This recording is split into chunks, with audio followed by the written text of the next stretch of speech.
Welcome back to the African Expedition. This is episode 7. We're at the very top of Namibia and have made camp due east of the Atlantic edge along the Skeleton Coast. Our night turned very cold and wet due to a marine layer that has moved in on us overnight. Good morning to day 31. We find ourselves currently in the middle of nowhere, which is actually the very northwestern edge, pretty close to the northwestern edge of Namibia. And we're right on the border of the Skeleton Coast. And it's a really dreary, moody morning. The first one like this we've had in a month.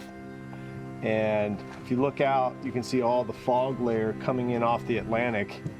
But this is how this whole desert area and all these small plants that are just struggling for life get their water. It's from the condensation of the ocean air coming in. So it's pretty cool to see nature in action.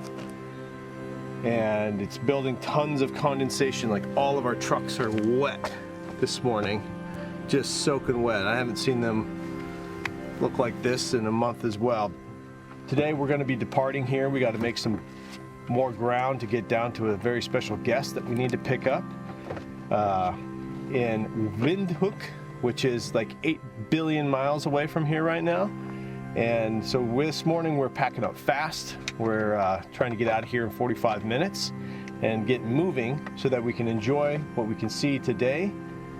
Hopefully we have enough fuel to get to where we got to go. Pack up time. XOVERLAND's Africa Expedition is proudly presented by General Tire and the X3 tire. For whatever you do, General Tire delivers. And Season 6 is brought to you by the XOVERLAND Network, proudly supporting the best stories possible for the overland community. And by our official apparel provider, Vertex.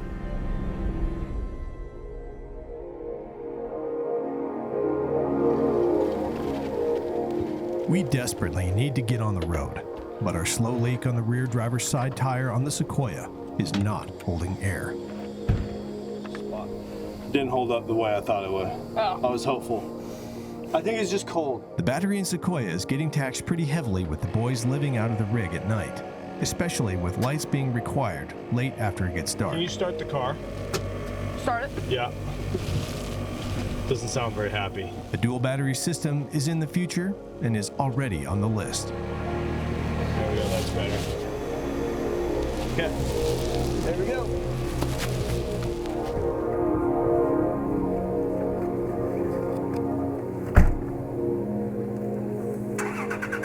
I can't wait to drive across the desert and get snacks and sodas. The amount of hours that I have currently is 25, so hopefully I can get that up more today. It's been 6 days since our last fuel stop, and are at least 2 days from fuel right now. Adrian's fuel leak fix is holding up, but his range estimates are showing he may be short on diesel. I'm absolutely thrilled to hit the road and get this wild day of adventure ahead of us started. I think we're going to be hitting some riverbeds today, and I'm super excited just to tackle it. But I'm a little bit nervous about my fuel, so gotta have fun, but at the same time be mildly cautious. But it looks like we're a tad over half, so we should be good. We should be good. The biggest concern right now is fuel, and we are set up to achieve the longest fuel run in XOVERLAND history today.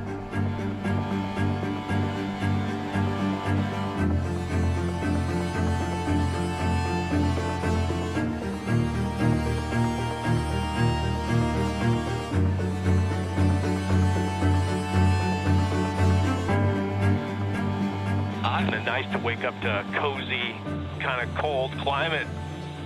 Nice change. Yeah, the fog roll coming in from the sea was pretty cool, but I left my windows open, so I got the full experience of the mist. Yeah, our first stop is Orupembe, approx 45K. From what I hear, they have a little store there with the basics, plus cold beer and cold drinks. And from there, we will head south. We should keep our eyes peeled for more lone men of the Namibian desert. And a pretty neat fact is that we're about 10 kilometers past, at the moment, what the Lagunas route length was. So that little trip from Bolivia to Chile. Up until this point, the longest route between fuel stops and the longest range achieved between time and distance was in Season 3, when we drove the Lagunas route across the Altiplano in Bolivia. But as we speak, we're driving into a new record for XOVERLAND. We've never gone this far without a fuel stop. We've surpassed all fuel needs of last year in Iceland, and we have also surpassed the fuel requirements that we needed for the return to the McKinsey expedition. That's pretty cool. Deep into the Namibian desert, there's a hut rumored to carry cold drinks and possibly fuel. I'm pretty sure the young guys only care about the cold drinks. How are you? Good, thank you, ma'am. Do you have some things for us? Some few small things. This oasis in the desert couldn't have come at a better time because we're in desperate need of the most important provisions. What beers do you have in there? Can we do 2 lemon biscuits and then 2 of the butter buddies? We are running low on snacks due to the high concentration of teenage boys occupying our seats. So this little shop is a gold mine. Six pack of Coke. What, we've got cold ones there. Do you have cold ones? How much? What's the damage? What'd you get? Oh, come on. Gimme. You can't just butter buddies, buttered flavored biscuits. What? What is that? What is a butter flavored biscuit?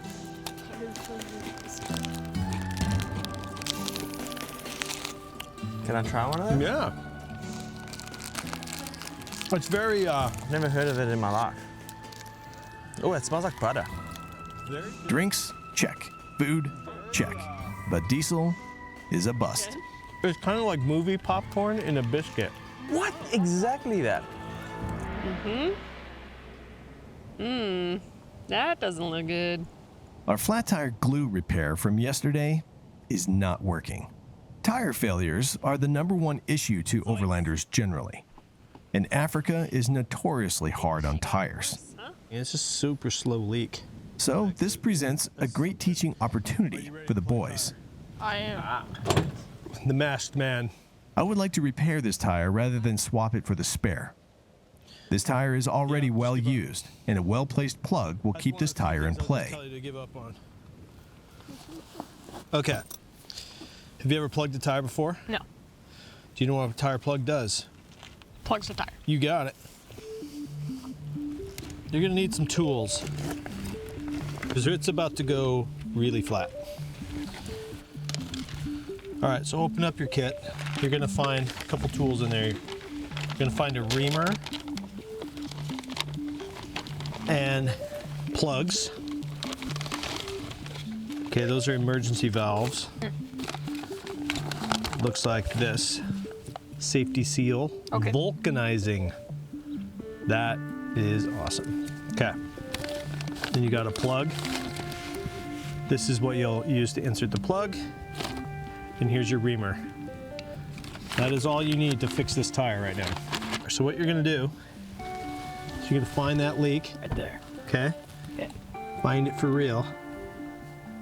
Okay. And you're gonna push that in there. Here, let me have this one. Get that one out of your hands. First, ream the damaged portion to provide safe passage for the plug. Next, prep the plug on the plunger, lubricate the damaged area, and plunge the plug into the tire. Then, set the plug. Stop firm against the tire and extract the tool. And boom, your tire's plugged. And that's it, if everything goes well. There's times when you might have to try it a couple of times or add a second plug to ensure a good seal. Let's put some air in it. Next, air up the tire and keep an eye on it until you get it swapped out. Sweet. And it'll just get stronger over the next 20 minutes or so. All right. Good job, Ryder. Thank you. You fixed your first tire. Now, if I was home on a trail, I would swap to a spare and carry the damaged tire straight to the tire shop for a proper internal repair. In addition, no tire manufacturer would suggest a sidewall plug, as it's a very flexible portion of the tire carcass. However, we are in Africa with only 3 separate spares total for all 14 tires on the ground. Like we have approximately 90K to Puros, and heading into this riverbed section should be pretty cool. Keep your eyes out for the lone men. They might be in this region. When the road drops into the riverbed, it increases fuel consumption in our vehicles due to the deep sand. It's forcing us to refuel earlier than we would prefer. How's your tire pressure looking, Si? It's holding so far. It's at 22. Sequoia is needing fuel shortly. Are you thinking fuel plus lunch stop? That would be, I don't know if I can go that far. I'm almost on the E. Got it.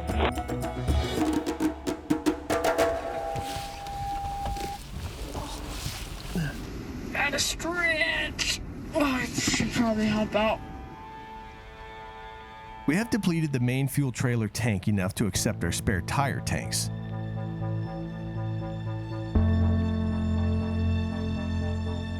We don't want to siphon this fuel directly into the trucks because it's the first time we have used the plastic tanks and there may be some debris inside. So we will use the inline fuel filter on the trailer tank to ensure the cleanest fuel possible goes into the vehicle's tanks. We also decided to pull all the metal jerrys as well to lighten the trucks as much as possible, since there is room in the main tank. Shelley makes sure we calculate the usable fuel so we can cross-reference it with the pump's fuel gauge. Did you want to add in the five you did yesterday? That should be included. Because right now you're adding 35 gallons. Yeah, but I think the plus 5 that I added already is already in the equation. Okay. Okay, so we added 35 to...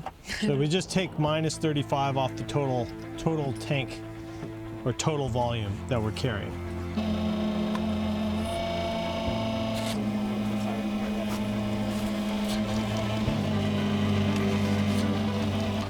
What's the gauge at?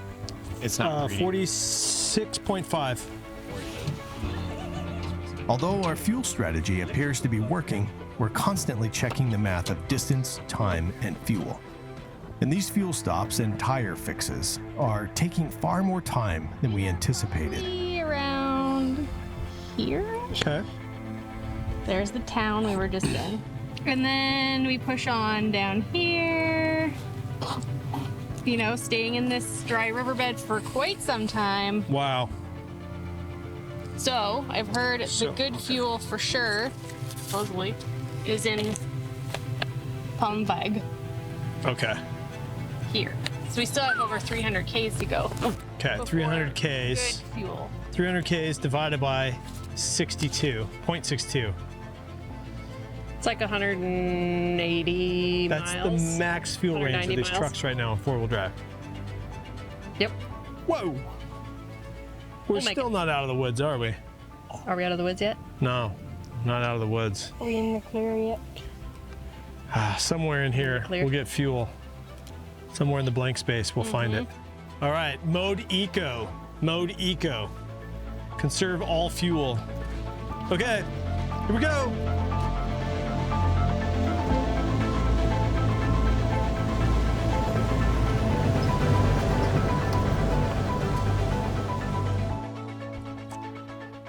Looks like the tire that Clay and Ryder plugged earlier this morning is leaking. So we just pulled up on Sequoia and Clay's like, meow.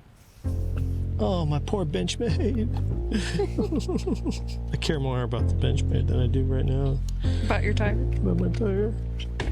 As far as our slow leaking tire, we are not out of the woods. This tire is perfectly good other than this slow leak, and I'm determined to get the leak fixed so I can get the tire through the expedition. This is proving to be a tough place to plug, as it's located right on the flex point of the tire as it rolls, especially when it's aired down this low. I cut the extra tails off so that the plug doesn't get ripped off by brush and twigs. We replug, fill the tire with air, and continue down the riverbed. Until...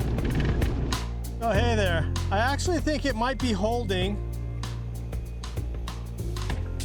I think it's probably me. After all, trying the same thing over and over, expecting different results, is the definition of insanity. What have you done? What have I done?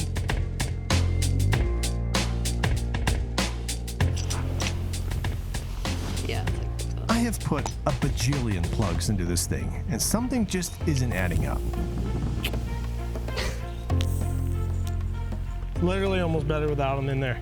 Yeah. I'm determined that I can fix this, but perhaps I need a different approach. The glue tread has a sidewall patch that just might work. The problem is that the grabber has a really cool feature called a gravel deflector, and it's placed between the lugs and makes putting a patch here very difficult, if not impossible. After moving from several plugs to a patch, we have made some progress in slowing the leaky tire. Let's just drive on that.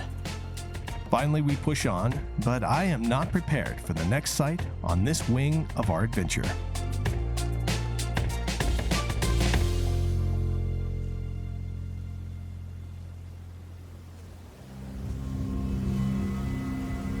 This village seems to be very old, but out here in the desert, it can be hard to determine the age of things.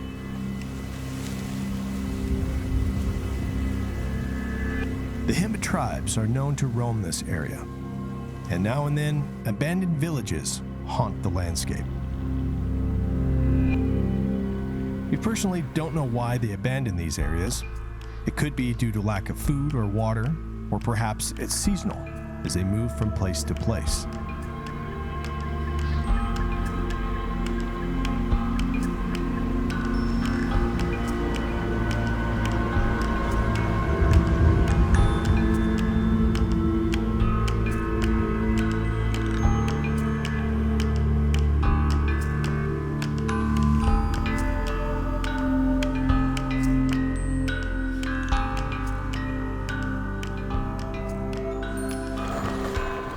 Push on in search of desert elephants.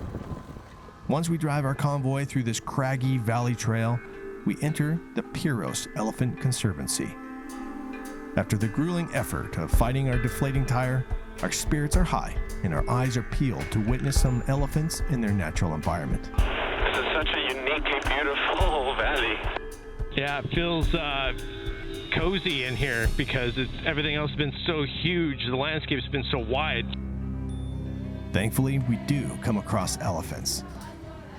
That may be because this is one of the only areas with water in this region, even though the number of elephants in Namibia has increased from 7,500 in 1995 to over 22,000 today. It is still rare to see them.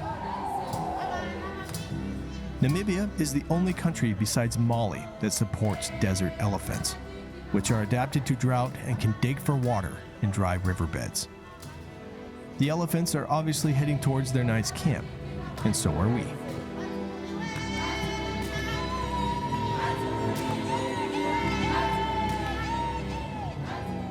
After many kilometers, many tire plugs, and many gallons of gas, we finally arrive at camp.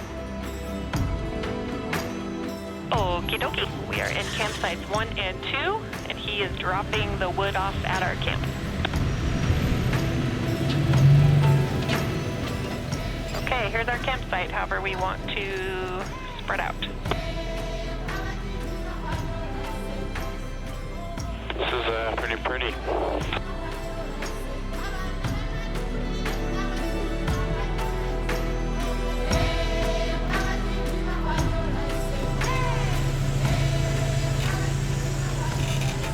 I'm all the way to here. Come on, do the locomotion. After being in wild camps for a few days, it's going to be nice to get a hot shower. This camp has a donkey boiler. At this camp, we have the luxury of another donkey boiler. We have a 45-gallon drum. We have water inlet and outlet. This water gets directly heated by the fire below. And then the outlet comes over here to the shower. Then you control the temperature with the cold water valve and the hot water valve. I almost turned it on. Got soaked.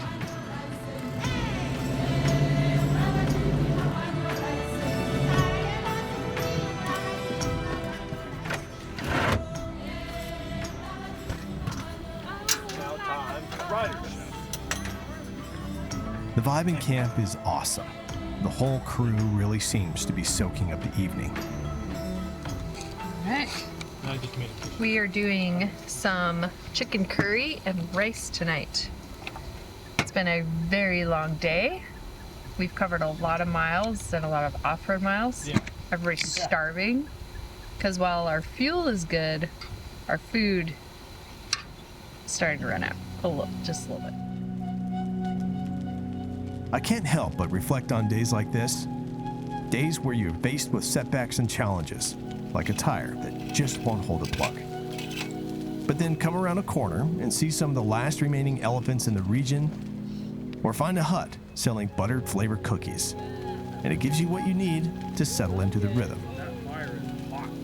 Which is good. Because tomorrow, we have another long day ahead of us.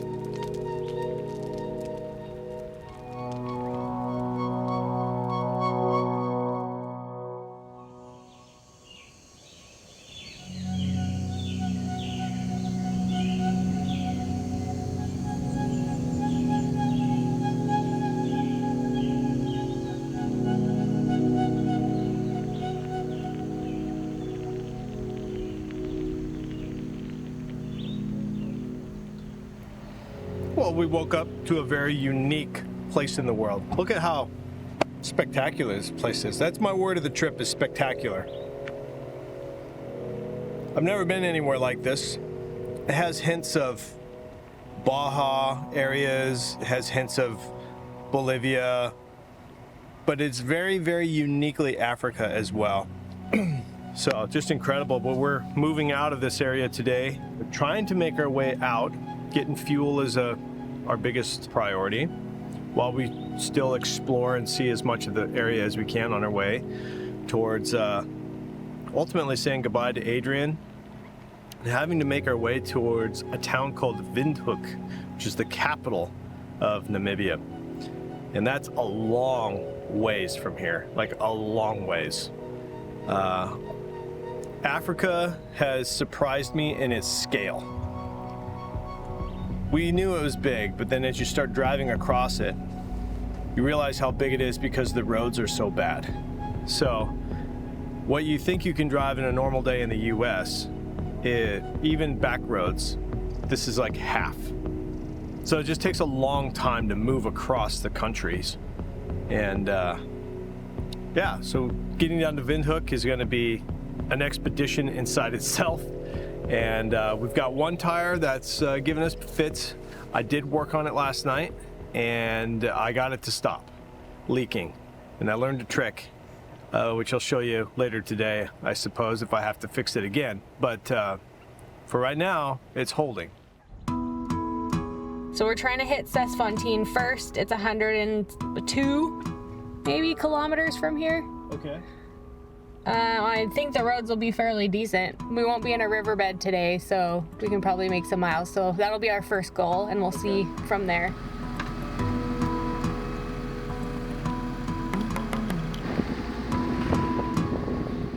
The road to Fontaine is rumored to be well traveled, so we're hoping for faster miles today. But our hopes are quickly shattered. In fact, the road corrugations are maddening. Somehow I vibrated so much that my windscreen wipers turned on. Find those corrugations just steal so much of your momentum that it's impossible to get good fuel consumption. These corrugations on this road this morning are the worst corrugations many of us have come across. See this here? And then it rolls over, hits the top of this, dips down in the air, hits the top, and they're so far apart. They're not like a tight corrugation where you can stay up on top. You gotta drive 100 miles an hour to get up on top of that. They're just destroying these trucks by vibration, and we can't find a good speed to overcome them. It's either too fast or too slow, and it's just there's no way of beating them. You just have to get through them. That being said, I have found something very loud in my interior. I think it's in the roof rack. We inspect as closely as possible, but determine that the fix is too involved to be done on the side of the road. I'll just have to deal with the sound and hope that no damage is being done to the roof of the vehicle. Since we stopped, I decided to put in the last 5 gallons of gas we had left in reserve. This can take this. It's been spilling. As far as gas goes, this is it. It's just gonna... This means that we only have 40 miles of reserve fuel left if we were to spread the fuel to the 3 vehicles. It's about as tight as you can get it on fuel range. Nice. That should be just enough. So we came out of that whole stretch with 4 jerrys remaining, 1 jerry can each. I think if I picked up smoking. The good news is that my tire fix is holding up just fine on these terrible roads. Oh, just... All right, let's go.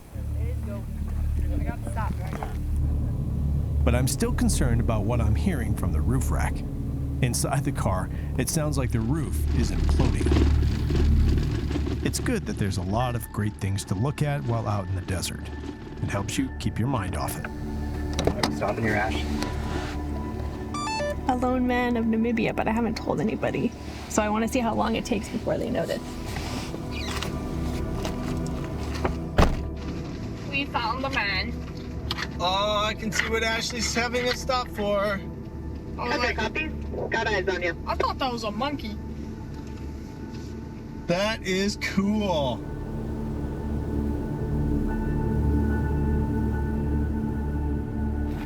I thought that was a monkey. You thought it was a monkey? Yeah. He's hung up by wires. That's so cool.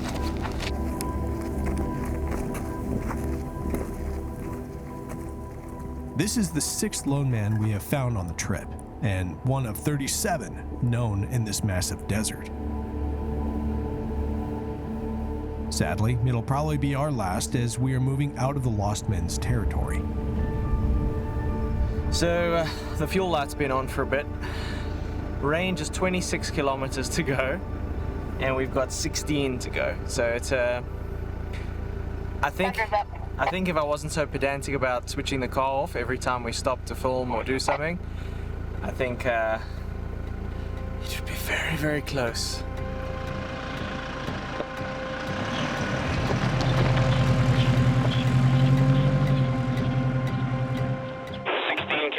Oh wait, now my range has just changed to 12 to 16. Great. It handles the small corrugations. Yeah. Like that right there is no problem. It's just that big stuff. Like this stuff.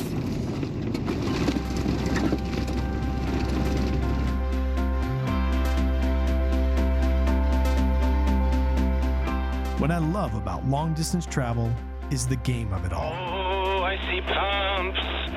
But are there anyone to operate the pumps?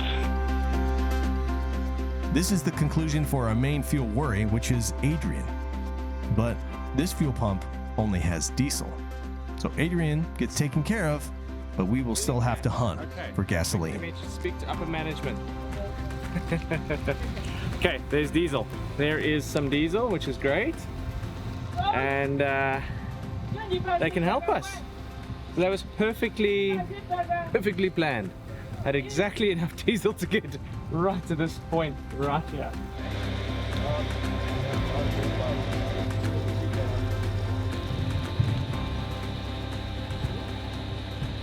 So I was chatting to the petrol attendants, and they just mentioned that the road we just drove on hasn't been graded in 3 years.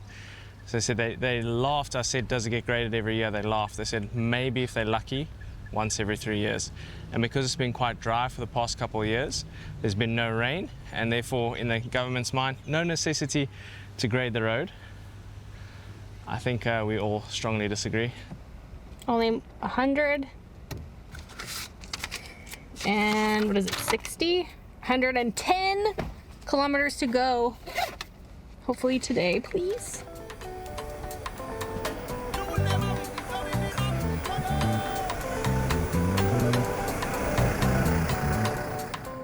Fuel is not the only resource we are hunting, and this little town might have some more of the resources that we're looking for. So, along with fuel, we are getting very low on our food supply. Yesterday's lunch was abysmal, to say the least, and we were all pretty hungry. If you open up our food box, I think we have peanut butter jelly, no bread, all the fruit's gone, no snacks, no eggs. We have cheese, Mom. We have cheese. Oh yeah, the lunch meat's gone. So we're getting very creative with cheese right now. And peanut butter jelly. Yeah. So hopefully they'll have just a few things just to get us to the next push, even if that's eggs and just some basic things. So let's go see.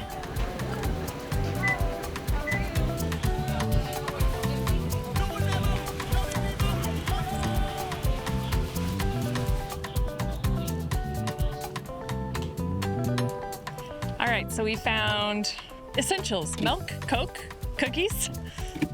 What else? Is that it? Yeah. I think that was it. So the search continues.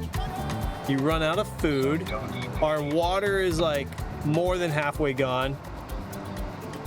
So on the water side, we're doing okay, but it's fun to resource this stuff, like find things and make it work. And then we're getting into our reserve food, which is, it's part of the fun. The good news for the village, though, is that the food truck is scheduled to come in tomorrow. But by then, we will be long gone. There is another fuel pump about 50 kilometers away, and that's going to push us to the last drop of gasoline. Diesel ULP, is that us? I guess so.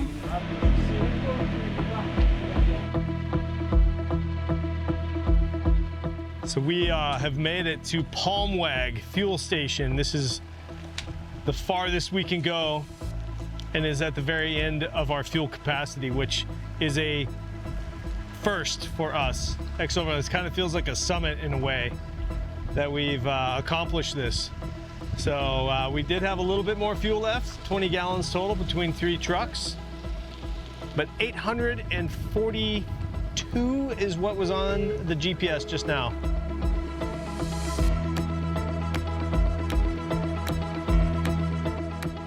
A freshly graded road. Nice.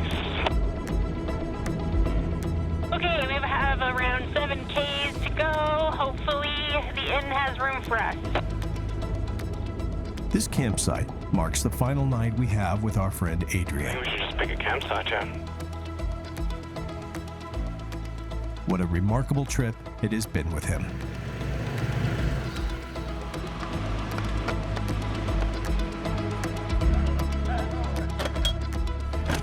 But we can definitely solve that problem. You got this.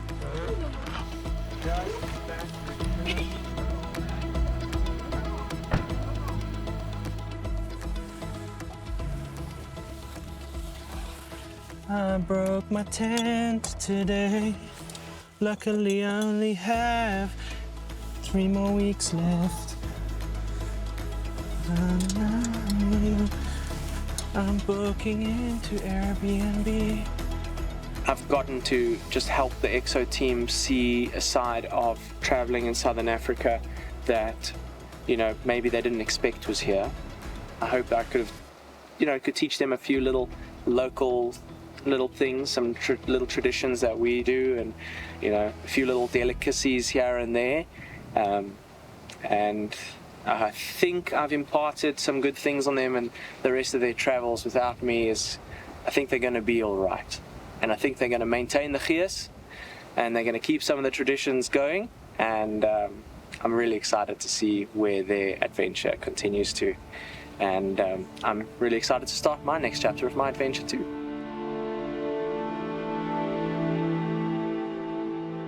Today, Adrian will go southwest, and we will go southeast. He has another adventure beginning in just 3 days. After last night's dinner, we are officially out of food, and the bagged food is coming out to save the day. These are nice for breakfast. Biscuits and gravy are super delicious. Yeah, it's nice because it's super cold out. Really hot meal. Looks like 8 days of food for 10 people is about the max we can carry. Time of departure. Oh. Which means you get to sign our flag. That's cool. All of your amazing help. It's been pretty fun, huh? Sad that it's over. I know, it is. So you get to pick wherever you like on the flag and wherever I like. Yeah.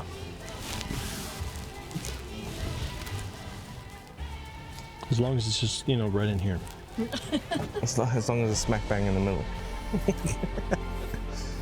Where's a marker? Do you have one? Do. Oh, special marker. I like this flag. And make sure you say Rome with it too. Ooh, yeah. Oh, yeah. Roman Coke, that's hilarious. There you go. And you have now officially earned. Oh, look at that. The South African patch. Oh, beauty. And the XOVERLAND patch. Thank you, sir. Get hugs. You get hugs. Thanks you. Appreciate it. Thank you. Thank you. Thank you very much. Thank you for Absolutely. Mr. Eli. No. You do sleep and then you up on the back. Driven my Hilux forwards and backwards. Thank you so much for everything. Thank you. It is a challenge to navigate in Southern Africa. Thank you. Mr. Ryder. All right, boys. Put this table away and we're going to get rolling. Good. Another thing I love about overlanding is all the friends you make across the world. That perhaps is the greatest gift from travel. So I must say I've greatly enjoyed it, and I really do hope you guys have an incredible rest of your journey. Spoiler alert, it's going to be amazing. I've been to a lot of the places, and I think you guys are really going to enjoy it. What a whirlwind the last 2 weeks have been. But we couldn't have had such a great experience without Adrian. Good luck to you, Adrian, and we can't wait to see you again. Hello, EXO team members. I have to say, we absolutely crushed the last section, so thank you so much for all your hustle. I feel like a huge weight has come off of me, to be honest. That was a really long way to go with really challenging roads, and a lot of amazing things happened, and I feel like we're heading into the next phase of the trip now, so well done. Thanks for sticking with me. This is great. You did fantastic. What a great challenge to have come through. I've never done anything like that myself, having to navigate something like that, so kudos to you. I can't even relate because I don't even know, so that's awesome. Yeah, it was really special to be out there so far remote and for that long and to really stretch our resources and just see how far we could go. And it was really cool. So awesome work, Ash. I had a great team with me, so yes, thank you. Speaking of resources. And with all of that, the show must go on. The journey before us has a ton of challenges, and our biggest solo section is ahead. Let's all hope that we're ready for it. Join us next time for episode 8 of the Africa Expedition. We have approximately 583 kilometers to do today, so it's quite a long haul. We're gonna go cameras down and just make some miles. Right